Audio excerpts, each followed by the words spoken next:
when he was blessing me, I was never seeing any cloud, any signature or proclaiming the gospel to the world. But the Bible says, if you acknowledge that a prophet is a prophet, you shall receive the rewards of prophecy. If you acknowledge that the righteous is righteous, you shall partake the rewards of righteousness. After he had blessed me, I went in Europe while I was going to preach.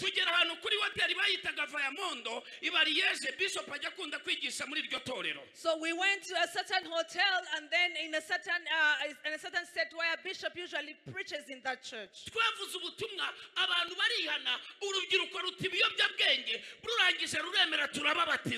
So we preached the gospel, and then do not get hold of the power of the Lord you came to know, but you have rather to extend it to others.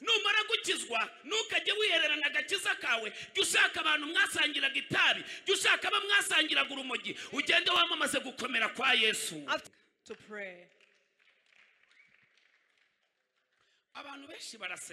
Many people pray. They will never read the Bible. If you pray without reading the Bible, so the enemy will pray, read the Bible, and he will overcome you with the scriptures. After 40 days when Jesus was praying,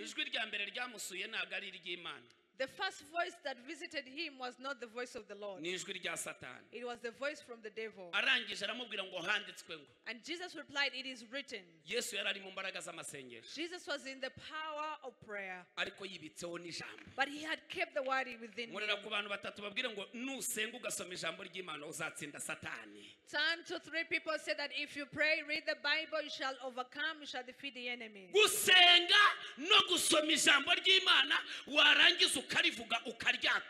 So it is a great blessing. Bishop has blessed us. He is a man of integrity. Whatever he says, he brings it to pass. So within all his business and within these weeks of praying, he made it to visit us. We are also longing to have Reverend Kadon and also Pastor Nathan to come and give us a blessing.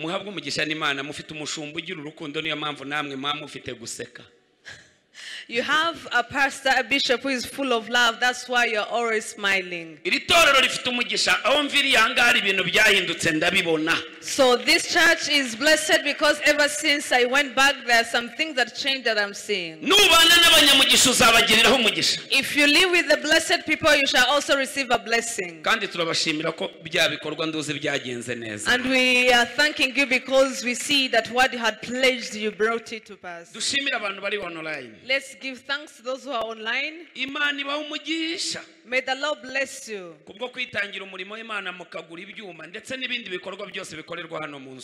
For giving in to the house of the Lord, and you bought the instruments and all other activities that are being done in the church. God bless you. So I am so happy because I've heard the songs again.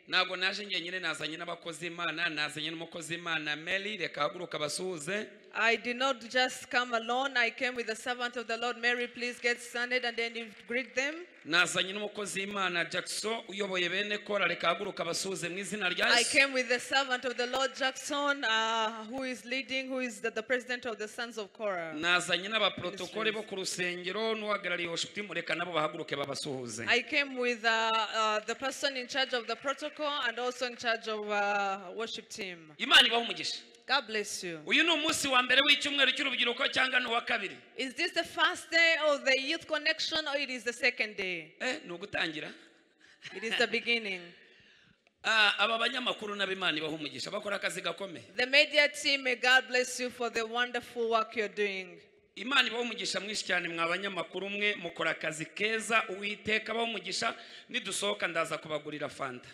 May the Lord bless you, the media team, for the great work you're doing. At the end of the service, I shall buy you a drink. Aba bagabo bafata inkuru bakaza bakavuga ubutumwa ariko sindabona umuntu ubahesha umugisha kireka bishop wenyine ukigikira n'abahanzi. So these young men, they support the ministry. They make the records and the videos. They spread the gospel, but I've never seen a person who blesses them except Bishop, who buys them and who supports the singers. So please support them as well. God bless you. May you be blessed by the Lord.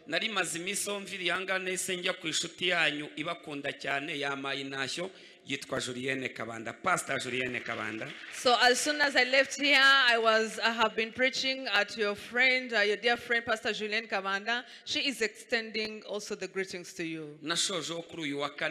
Mukanya twe turi kumwe yambwiye ngo ningera hano musuhurize bishop ndetse n'itorero ryose ngo kandara bakomboye. So I ended to preach on Thursday, but in the short time we have been with her, she said that I have to greet Bishop and the rest of the church members. Amen. Amen. Imana ibumugisha. God bless you. Uyu rero n'umugoroba udasanzwe ku rubyiruko. So this is a special evening to the youth. Igitaramo cy'urubyiruko cyangwa igiterane cy'urubyiruko habamo ibintu by'imiriro nyine mugomba gusimbuka. So in the youth connection or in the youth conference, it has to be on fire. That's why you have to jump. Hallelujah. Hallelujah. Igiterane cy'urubyiruko kigomba kubamo imbaraga kuko urubyiruko ni imbaraga z'itorero zikaba n'imbaraga z'igihugu. So the youth connection has to be powerful because the youth, it is a power to the church and also to the nation. Mu miryango yahagurutse muri Egiputa mu mamiliyoni yahagurutse hageze imiryango itatu n'urubyiruko. So among the millions of people who stood up from Egypt going to the promised land, it is only the 3 families including the youth. Uwitwa Kalebu na Yeshuwa, a man called Caleb and Joshua. Mu miryango 12 yari yatoranyijwe niyo miryango yambutse hakazamo n'amagufa ya Yosefu kuko yari yayahanuriye aravuga ngo nipfa nimuzashyingure muri Egiputa muzikorera amagufa yanjye muyajyane muri Kanani. Uriya nawo ni umuryango. And then among the 12 families that had to cross over, it's only Joshua and Caleb, and including the ones that because he had prophesied them and he said that I have to cross over, so he was also a family. Yosefu agaragara mu rubyiruko rwiza kuko yahanuriye. So Joseph is among the young youth who are popular because he prophesied upon his life when he was still living. Joseph had been taken as a captive. He was sold out to Egypt. Ariko yibuka ko sekuru wabo Abraham yari yaratanze ikiguzi kuri Makipera aravuga ngo nipfa muzanjyane muri Kanani. But he remembered that the grandfather had paid a price in Makipela, and then he said that when I die you have to get me, you have to bury my bones in Canaan. Urubyiruko tugomba guhanurira ubuzima bwacu tukiriho. So the young youth, we have to prophesy upon our lives as soon as we are living. Abazadukomokaho bakazasanga twarahanuriye ubuzima bwacu nibaza nkuko twe twabayeho tugomba guhindura ubuzima sogokuru ni yaguteguriye ariko ugomba gutegurira abawe. And the offspring, the people that our descendants have to come, and then they find that you have prophesied upon to our lives. If your grandfather did never prophesy upon your life, you have to prophesy upon your life. Tugiye kuba urubyiruko rwubaha Imana, tugiye kuzana impinduka ku isi, tugiye kuzana impinduka mu gihugu. We are going to be the youth that is going to bring an impact to the world. We are going to be the youth that is going to bring an impact and then change to the church. Touch your neighbor and say that the way my grandfather lived, it is not the way I'm going to be living. Train your child the way he has to go and see he's young. He shall never depart it when he grows old. Yes, tuvuga yakoreye Imana ari urubyiruko yubashye Imana ari urubyiruko. Jesus we speak of, he submitted to God when he was still a youth, and he reverted to God when he was still a youth. Ministeri ya Yesu yatangiye kugaragara agize imyaka 30. Iyo myaka 30 Yesu yaramaze kwisi. Imyaka 3 yonyine iyi ministeri yari maze guhindura abantu 12 baragenda bahindura isi. The ministry of Jesus began at the age of 30, 30, and then within 3 years, Jesus trained the 12, and then the 12 went and changed the entire world. Ntabwo Yesu yatinze abwiriza isi, yatinze akora 12. Muri 12 bonyine yakoze, havuyemo umwe arapfa witwa Yuda, hasigara 11. Aba 11 bitoranyijemo Matiyasi, baragenda bahindura isi. Jesus did not spend the time preaching to the world, but he only took the time training the 12, except one who died, and then Matthew, who came out of them, and they went, they changed the world. Turn to your neighbor and say that I am among the youth that are going to impact the world. You are going to be a person who is going to impact the world. Hallelujah. Hallelujah. When I turned 30, that's when I went to Jerusalem. I visited a place called Nazareth. I entered into the temple. In the book of the prophet Isaiah, chapter 61, where I said that the Spirit of the Lord is upon me. The Lord has anointed me to preach the good news to the poor, and he has told me to proclaim the freedom of the captives. That's when I had turned only 30 years. That's where he opened the fold, he opened the book. We were with the man that I dearly love, Apostle Dr. Paul Gitwaza.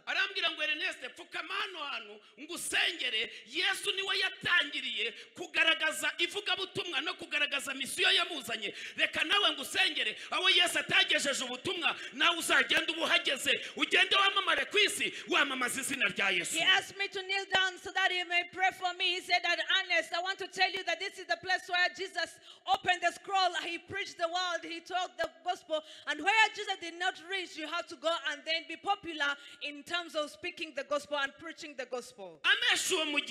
When he was blessing me, I was never seeing any cloud, any signature of proclaiming the gospel to the world. But the Bible says, if you acknowledge that a prophet is a prophet, you shall receive the rewards of prophecy. If you acknowledge that the righteous is righteous, you shall partake the rewards of righteousness. After he had blessed me, I went in Europe while I was going to preach.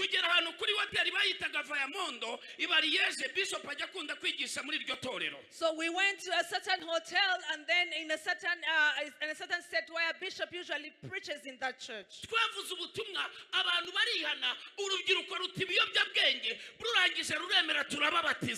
So we preached the gospel, and then the youth turned, they repented, they turned to Jesus, and they accepted for us to baptize them. Hallelujah. Hallelujah. Hallelujah. Hallelujah. So in the back years, we only thought that the salvation is for elderly people. But if there is something that is so sweet, it is to serve the Lord at your younger age. So you should not ruin, you should not fail your years. I served the Lord in my young age. I served the Lord at my young age. At the age of 6, I used to fast.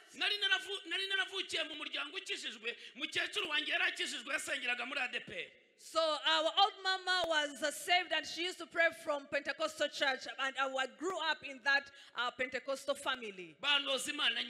They trained me to submit to the Lord when I was still young.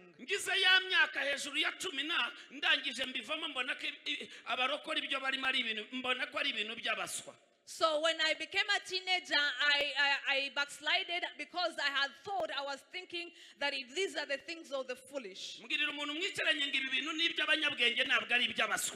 the person sitting next to you that the things that we are in, salvation is for the wise people, not the foolish people. These are the things of people who have the good mindset. When you are rooted in Christianity, Christianity, that's when you get to know the power of Christianity and salvation. naje kugwa kuko nagenderaga ku gakiza k'ababyeyi noneho Imana iza kunyisangira inyihera agakiza kayo. So I backslided because I was only moving in the rhythm of the salvation of a family, but later on the Lord came to me and gave me his only salvation. Nivuruguse mwisi. So I rolled in the world. Isi ndeba ukuntu imeze. I saw how the world is. Nari urubyiruko. I was still young, I was youth. Azagitwe hose bari banzi hari ishuri bajyaga bita hariya kuri za Bienvenue hari igitwe habaga abakobwa beza cyane bari bazi izina bita Ciramazi nitwaga Ciramazi. So all over the schools, they used to know me. I was a pop star in the place called Gitwe, where there were so beautiful ladies. I was renowned, and I had a name that is called Chiramazi. So literally to be translated, that you are so nice and so sweet.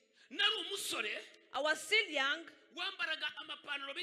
Big stars. So I used to put on big stars pants. And then I used to put on the t-shirts of 50 Cent, embroidered 50 Cent. So my hairstyle cut was from a Brazilian man called Ronaldo. I would only make a trip to go to Gitwe just to look for ladies. I would go just bouncing.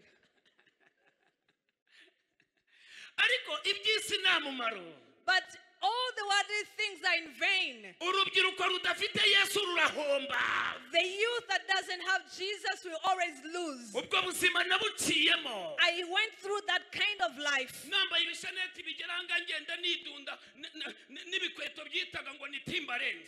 So I used to have these big necklaces, and also I used to put on the Timberland shoes that were untrained by then. So I would step on the wall just lonely not to harm it. But the day I encountered Jesus, the day I encountered Jesus, he said that I'm going to remove every civilian character and I'm going to fill you with the Spirit of the Lord. When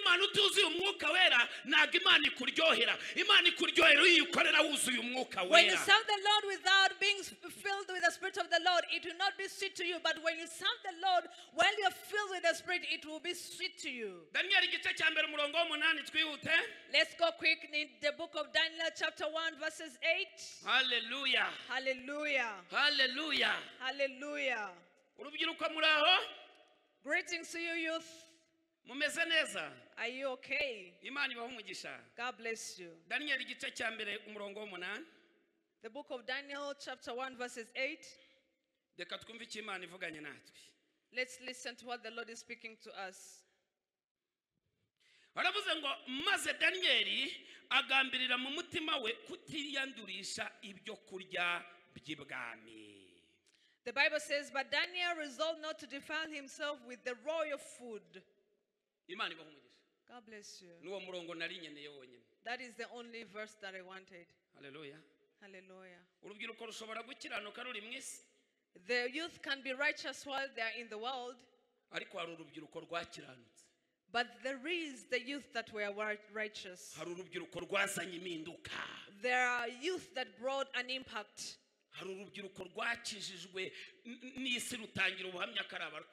There are youth that the world prophesied, the world proclaimed that they were Christians. So not serving the Lord while you're still young, it is a loss. Do you imagine a scenario of speaking of the Lord when you are toothed?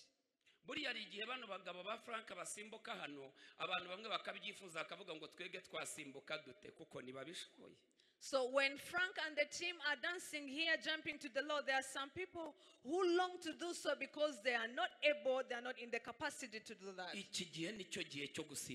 This is the time to jump for the Lord. This is the time to jump. David served the Lord when he was still young. That is where the Bible says that I was still young, but I have never seen a righteous being forsaken.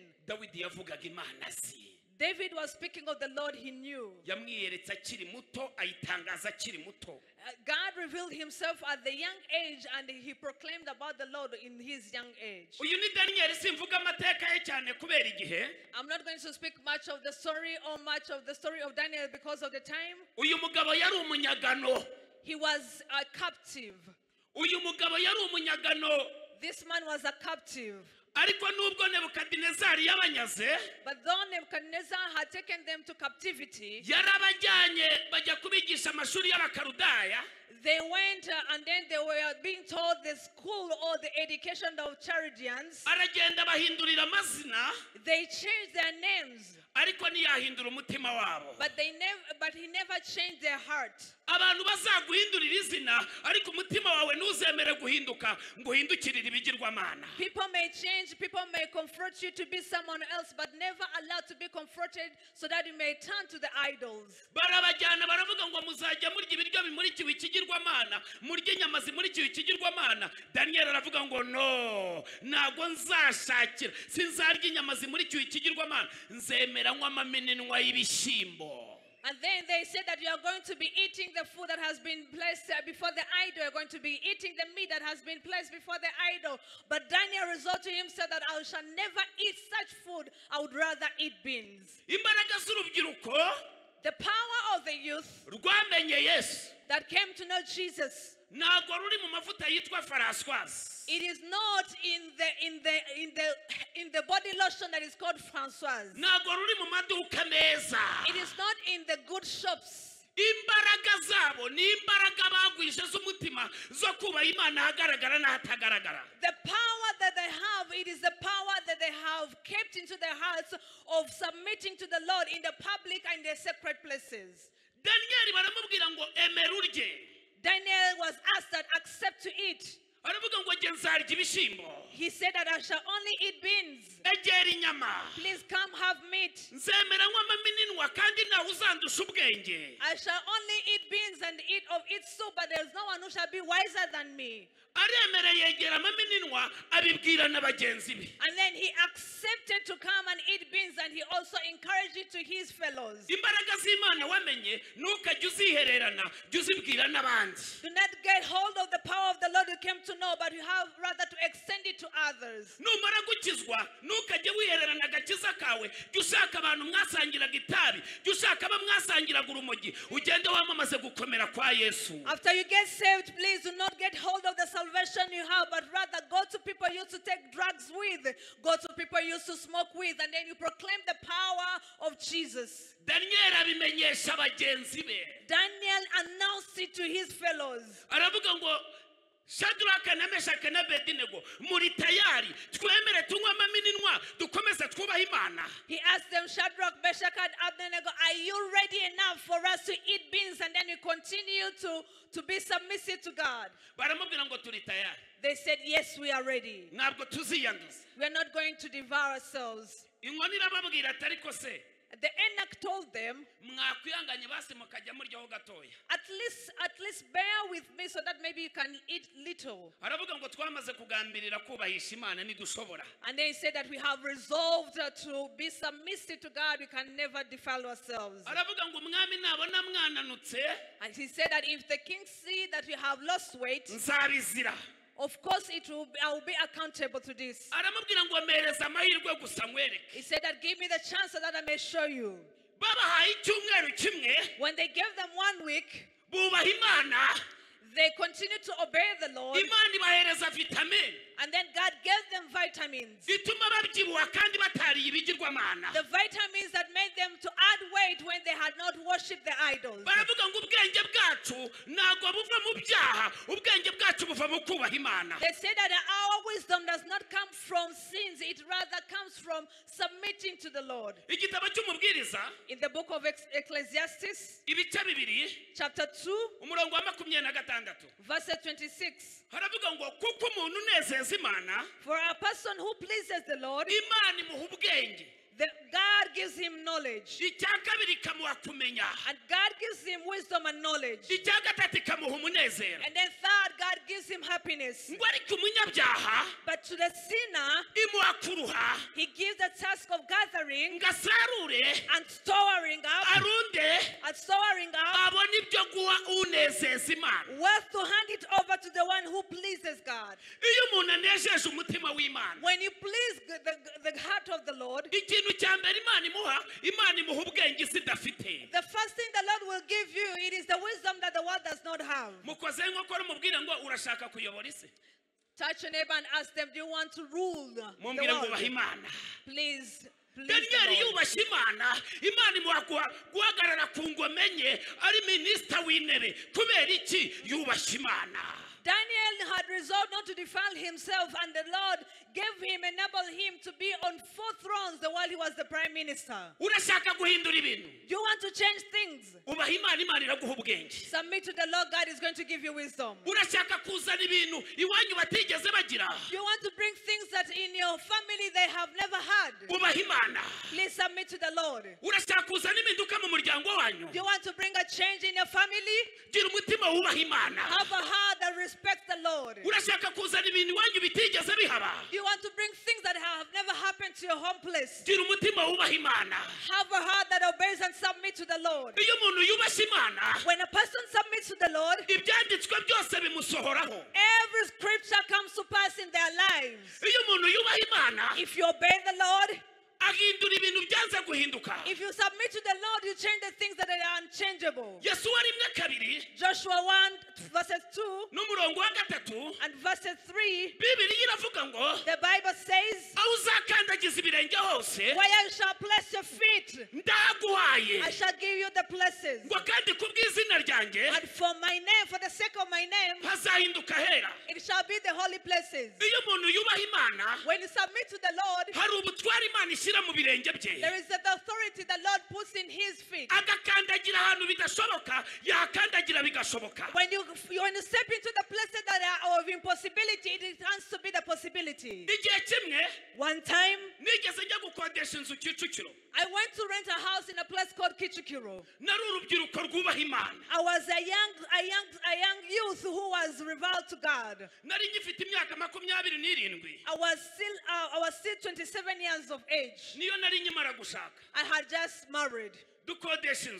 We rented a house. I was revering to God. And then, so the sorcerers would send the witch, but in form of dogs. So dogs would come, climb on the gates, and then they come into our home, our compound. When I woke up at night, my spouse told me that these are thieves. And they said that whatever the case it could be, but I revere to God, then there's nothing they're going to do to me. When I came to the parking, so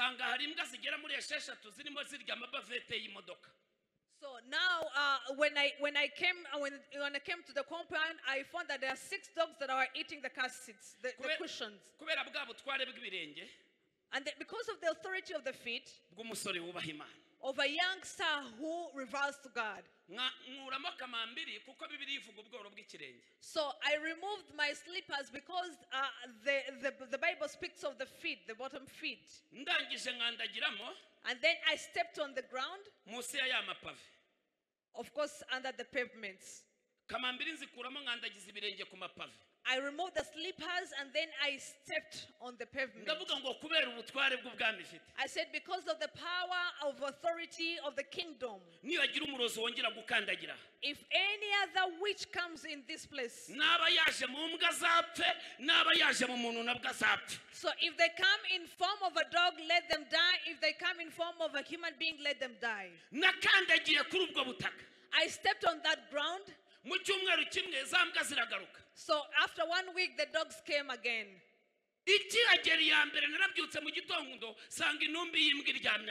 So as soon as it came, in the next morning, I found a dead dog.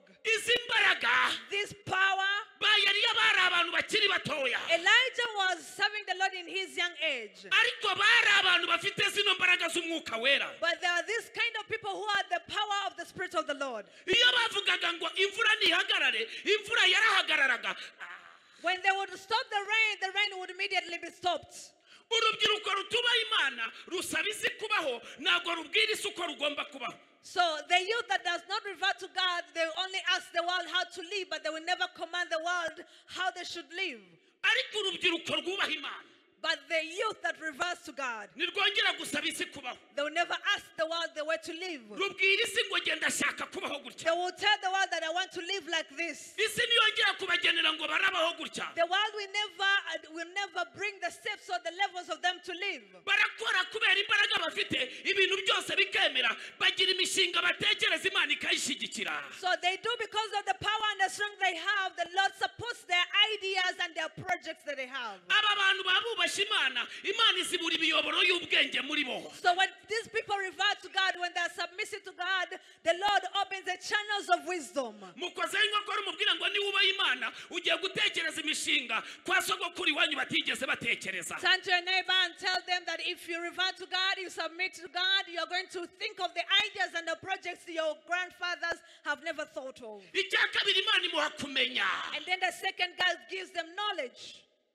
Vuga ngo kumenya. Say knowledge. Subiramo ngo kumenya. Repeat knowledge. Ongera ngo kumenya. Repeat knowledge. Ni bande bantu bashaka ubumenyi? Who needs knowledge? Mumbwira ngo Imana iguhaye ubumenyi ugiye kujya uvumbura ibintu uko bukeye nuko bwije. Buri munsi uzajya uzana impinduka utuye.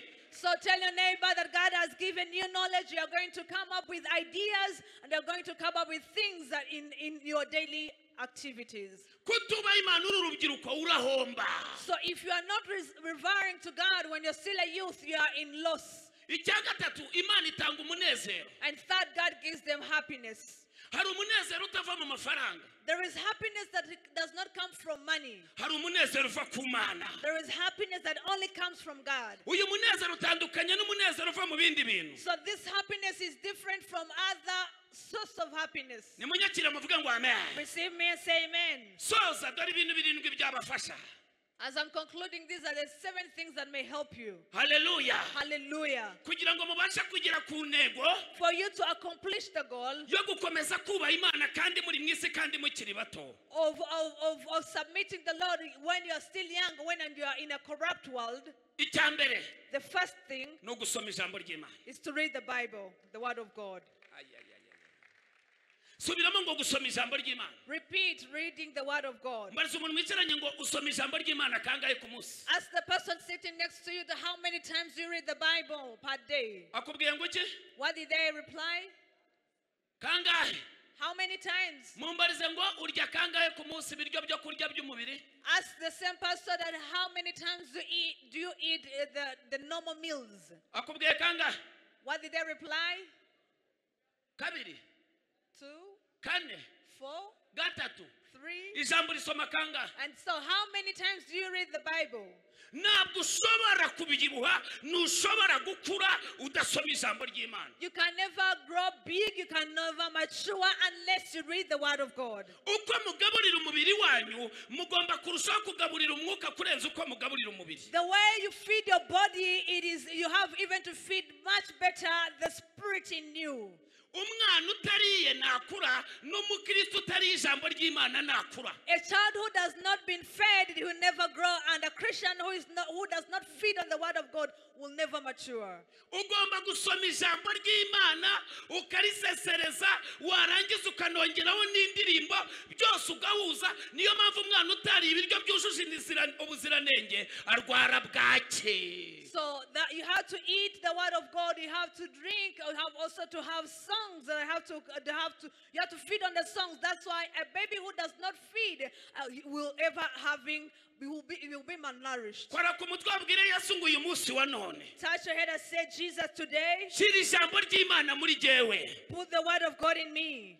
uko hari ibiryo runaka nkunda. As you know, there are such meals that I do love. Uyu munsi ndashaka gukunda ijambo ryawe birenze uburyo bwose nakunze ibindi. Today I want to fall in love with the word more than I've ever fallen or more than I have ever lacked other meals. Usome ijambo ry'Imana uri mu rusengero. Read the word of God while you're in the church. Urisome uri mu rugo. Read the Bible while you're at home. Urisome mu gicuku cya nijoro. You read them in the darkness night. Kugira ngo uritunge muri wowe. So that you may keep it in you. Nurangiza uribike muri wowe. And then you keep it in you.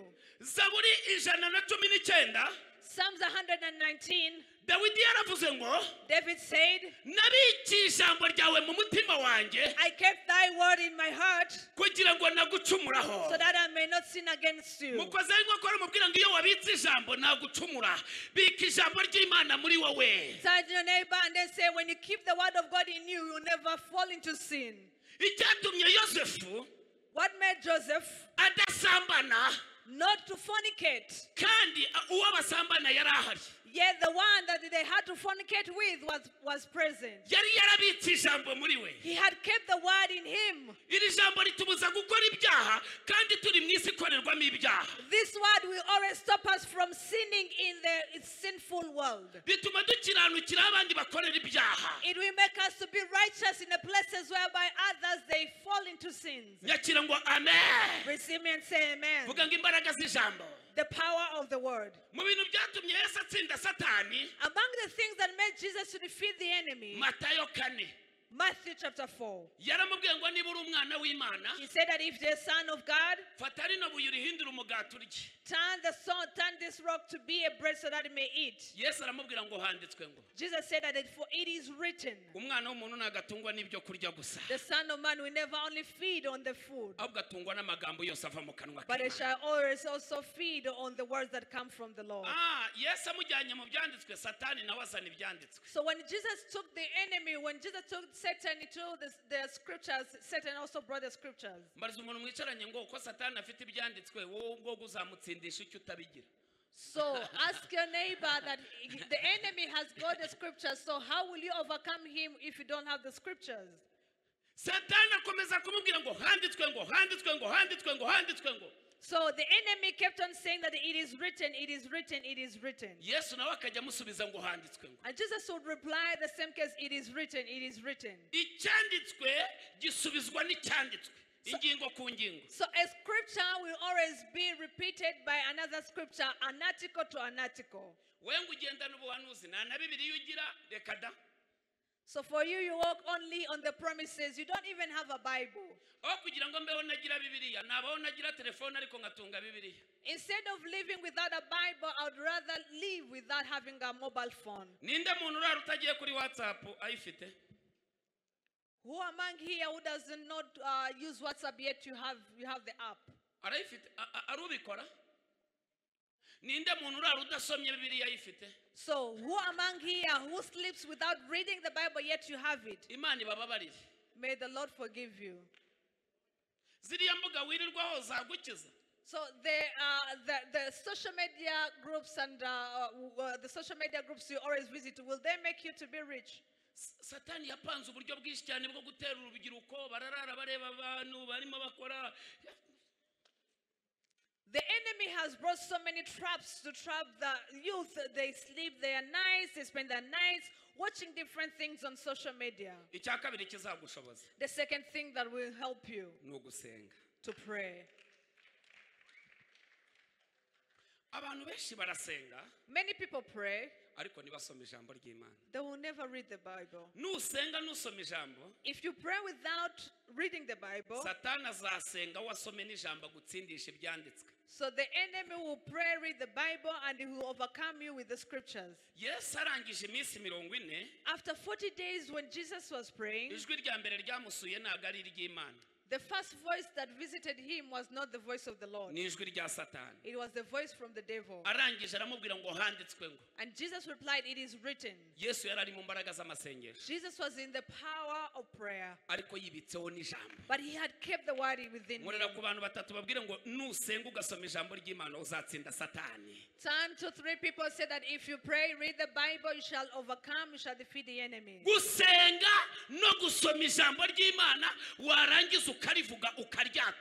So to pray, to read the word of God, then you speak of it and then you declare it. These things will justify for you. So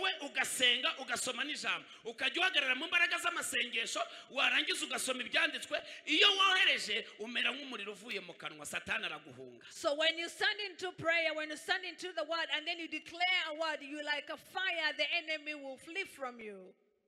Hallelujah. Hallelujah. Hallelujah. Hallelujah. Reading the word of God and you become a doer of the word. If you read the Bible, if you read the word and then you don't do what the Bible tells you to do, it shall never benefit you. So the Bible is the first prophecy. We all prophesy. But we prophesy through the Bible. So your wife can be a good wife if you manage to prophesy through the word. Adam, God created Eve for him. So God said that I have finished to create her, so name her. And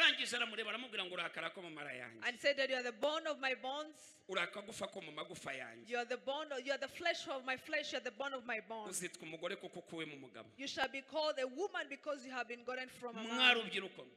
Youth. You can hold of your life while you're standing in the word of God. And then you prophesy and it will change. You can train your life how to submit and revert to God. You train your bodies. Let me tell you the truth. Tomorrow you can change the world. Caleb, God spoke to him when he had turned 40 years. So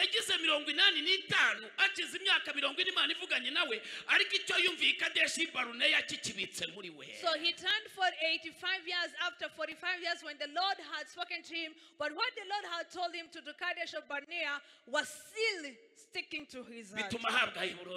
And then he managed to receive his Hebron. Receive me and say amen. To keep the word of God in you. And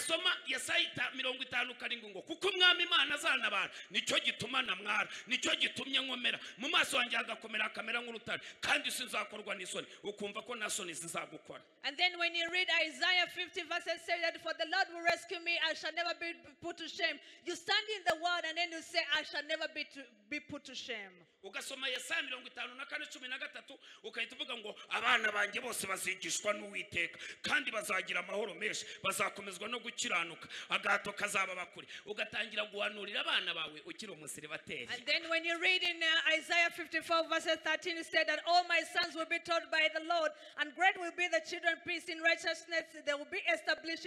You begin to prophesy to your children when you're still a young man. Ugahagarara muri Zaburi ya 84 ukavuga ngo hahirwa abantu bagufitemo imbaraga hahirwa bafite mu mitima yabo inzira zijya Siyoni iyo bageze mu gikombe cyitwa Baka bagihindura ahantu amasoko ugahagarara muri ayo mahame warangiza ugatangira guhindura isi. You stand in Psalms 84 and then said how lovely is your dwelling place O Lord, and then you stand and say that for the people who come to the valley that is called Baka you begin to walk into that word and you walk in that spirit. Icyagatatu kizagufasha soza.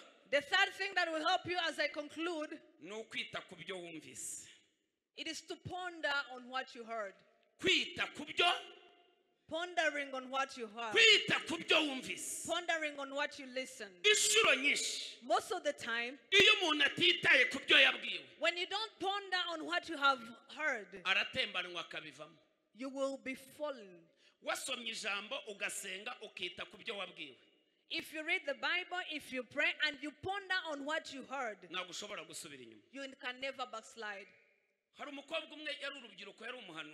There is one young lady who was still a youth and she was a prophetess. So there was a generational lineage of fornication that she had never cut.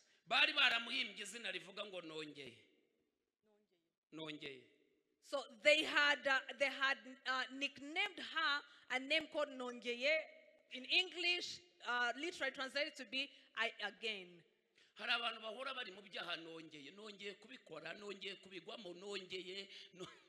So there are some people who are living in a life that I again did it, I again did it, I again committed the other sin.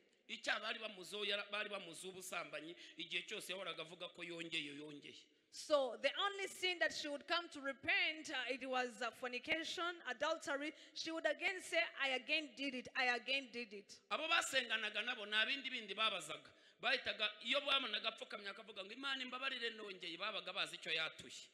So for the prayer mates that she used to be with, as soon as she would kneel down, she would say, may the Lord forgive me, I again did it. Of course, they would know that she committed adultery again.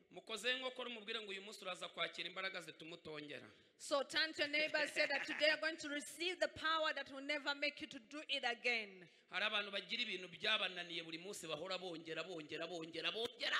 There are some people who have failed to quit some things because they again do it, they again fall in same things. I again spoke of lies. I again fornicated. I again stole. But Pastor, I again took the tithe. I just found myself in it.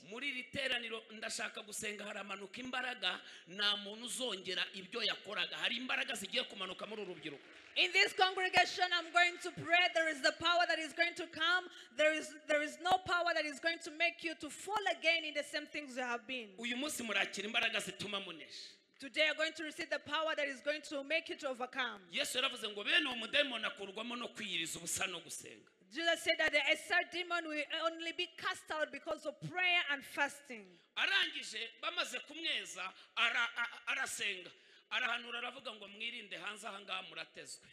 So after they had prayed for her, she began to prophesy and said that, please be cautious because the trap is ahead of you.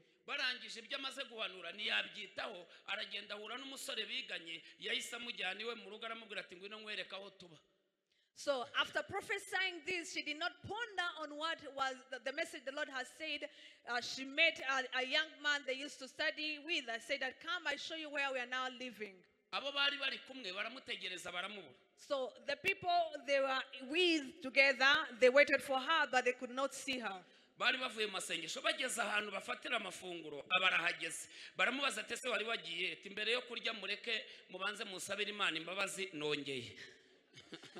So after this prayer session, they were waiting where they had to break off, where they had to have their meals, and then immediately this lady came. They asked her, "Where have you been?" Said, "Before you even have the dinner together, please pray for me because I again committed the same sin." May the power of doing it again release you today in the name of Jesus. Today begin to fight a good fight of righteousness. Isaiah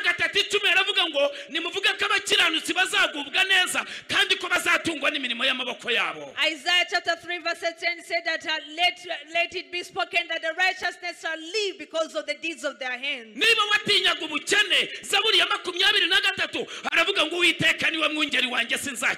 If you have been fearing poverty, just get to know that Psalms 23 said that the Lord is my shepherd, I shall never want. He takes me to the green pastures. He leads me to the living waters. Though I may go into the valley of death, I shall never fear anything because I am with him. His rod and his staff will comfort me. He anoints my head And my cup overflows. Anegurira meza. Surely he prepares the table mu maso y'abanzi banje. before my enemies. Icyakane kizagufasha. And the fourth thing shall help you. Nukwihangana. Perseverance. Yakobo 1:12. James 1:12. Haravuga ngo wahirwa umuntu wihanganira ibimugerageza. Blessed is the man who perseveres his tribulations. Kuko namara kwemerwa. Because after he is justified, azambikwa ikamba ry'ubugingo. he shall be crowned the crown of glory. Amen. Amen. Amen. Amen. Mukoze ngo kora umubwire ngo mwene data ihanganira ibikugerageza. Turn to your neighbor and then say, please, my dear, persevere on the things that are challenging you. Wibagirwe ibiri inyuma kugira ngo ubashe gusingira ibiri imbere. Forget what is behind so that you may accomplish what is ahead of you. Icyagatanu soza. And then fifth, as I'm concluding, nukumenya gukoresha impano y'Imana iri muri wowe. knowing to use the talent and the gift of the Lord that is in you. Naguranyumva neza gukoresha impano y'Imana iri muri wowe. Using the gift of the Lord that is in you. Mukoze ngo kora umubwire ngo impano y'Imana iri muri wowe urayizi. Ask your neighbor, do you know the gift of the Lord that is in you? Urayizi? Are you aware of it? Mumbwire ngo nukajya usuzugura impano ikurimo. Turn to your neighbor and say, do not despise the gift that is in you. Praise Jesus. Iyo uhagaze muri za ngingo zose nakubwiye, when you stand in all these principles that I have told you, impano iri muri wowe irakora. So the gift that is in you will work. Yosefu yari urubyiruko rugenzi rwanyu. Joseph was a still youth as you. Yanze gusambana asiga ikanzu agumana inzozi afite. So he resolved not to fornicate. He left the garment, but he was on remaining with the dream and the vision he had. Baramufunga.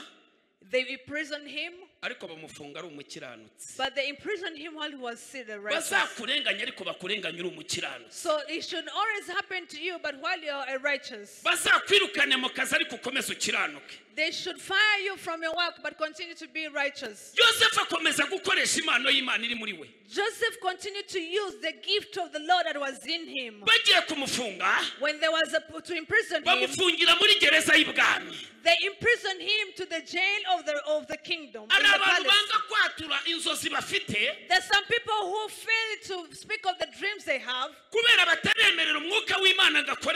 because they have never allowed the Spirit of the Lord to work in them. Joseph spoke of his dreams, and then his elder brothers fought them. And then the hands of the brothers took him to the Ishmael's hands. And then the hands of Ishmael pushed him to Potiphar's home. And then Potiphar pushed him to the jail. And then jail gave him back to Pharaoh. So tell your neighbor that whatever that is in you, do not get hold of it, but speak it so that the world may get to know it. The day David proclaimed that he could kill the Philistine, the news came to Saul.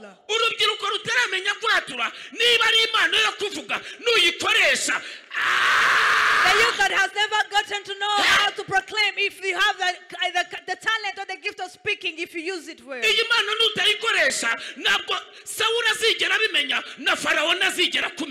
you don't use this talent, Saul will never know it, and Pharaoh will not come to know you. If you speak that you have come to know the secret of killing Goliath, Saul will call you to come in. Do you want to be called by Saul? Do you want to be called by Pharaoh? Use the gift of the Lord that is in you. Use what the Lord called you to do. Who are the people who want to be called so that they shout hallelujah? Hallelujah! Hallelujah! Use the gift of the Lord that is in you.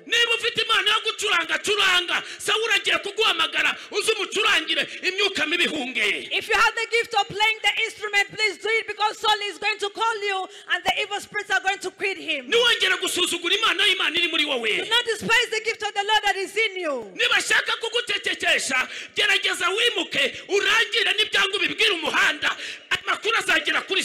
If they want to silence you, do not keep quiet. You'd rather go at the road in the streets and then you speak of it. At the end of the time, the information salvation will come to Saul. Niba ari Imana yo kwamamaza Yesu, muvuge no mu masoko muvuge, no muri tagiso muvuge, iyo nkuru izagera kuri Sawuli. If it is the talent to speak of Jesus, go speak of Jesus in the markets and the streetways, this story shall come to Saul. Niba ari Imana yo kuririmba, bakaba barakwimye mikoro, ririmba muri kiriya kibuga, indirimbo zawe zizakiza benshi. So if it is a talent of singing and they have never given you a microphone to sing, go to sing in the playground and you're singing. Will heal people. Give a round of applause to God if you're still listening to me. A round of applause to God. Said today, the gift of the Lord that is in me, I'm going to use it. I'm going to use it. Do you have a talent, a gift of sewing clothes? Please sit, knit the clothes, and then you speak of the gospel. So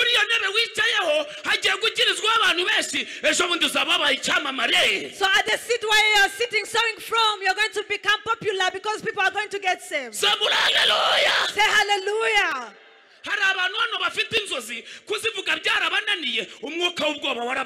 So there are some people here who have dreams and visions that they have failed to speak them out because of the spirit of fear. Joseph, he came to the jail. He interpreted the vision. And then he told the eunuch, he said that you're going back to the kingdom, to the palace. But if you go to the palace again, please speak of me. 2 or 3 people tell them the Lord is taking you to places to the palace, but if you reach there, please speak of me. Speak of the Lord who is in you. They should speak of the capability that is in you. They should speak of something that you are able to do. Many of them, they came to the palaces, but they silenced.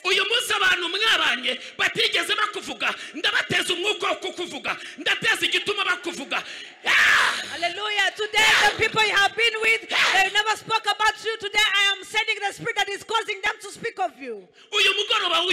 This evening today, people had forgotten you.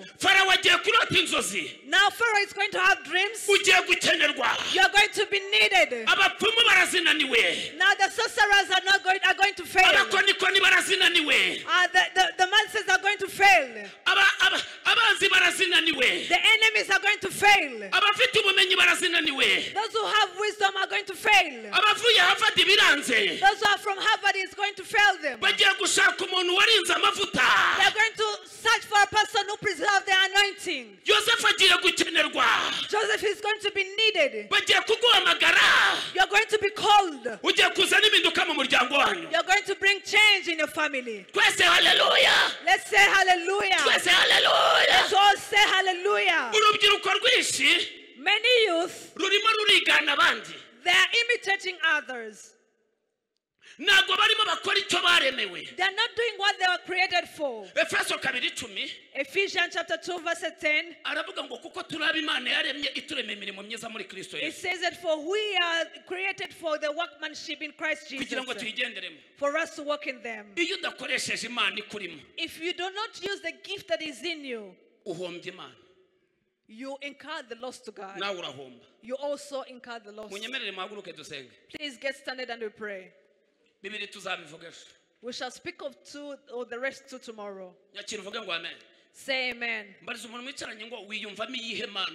Ask the person sitting next to you that what kind of gift do you feel you have? Is it to prophesy? Is it to dance? Is it to be the MC? What kind of talent do you have? So the many youth are being discouraged of poverty. They are tricking you because of the lotion, and then you end up sleeping with them. They trick you, they trap you with the cloth, and then you end up doing evil things. But if there are some people going to be rich while they're serving the Lord, it is the youth. You have to learn of something that is called to serve.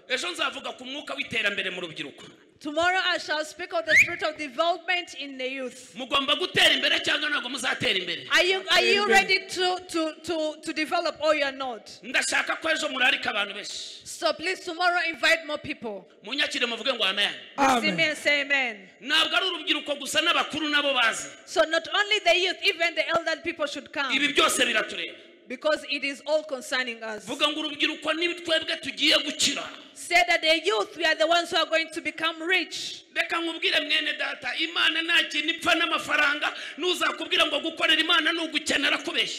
let me tell you, the Lord doesn't have an issue with money. Even those who tell you that serving the Lord is to become poor, they will be lying to you. Even Jesus said that seek the kingdom of God and righteousness, the rest will be added to you. Why didn't Jesus stop there and then say that after seeking the kingdom and seeking the righteousness, just relax? He said that first seek the kingdom and the rest will follow. So tomorrow shall be speaking of the principle of accomplishing all these things while you are committed and you are revering to God. So ask your neighbor, do you only need the anointing or you need the anointing together with money?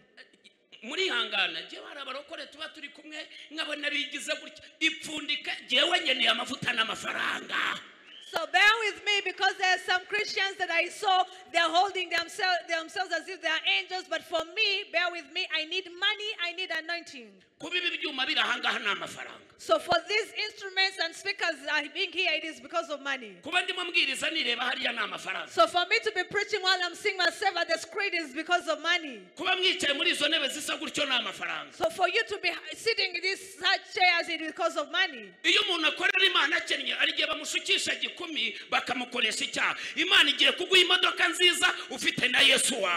So when you serve the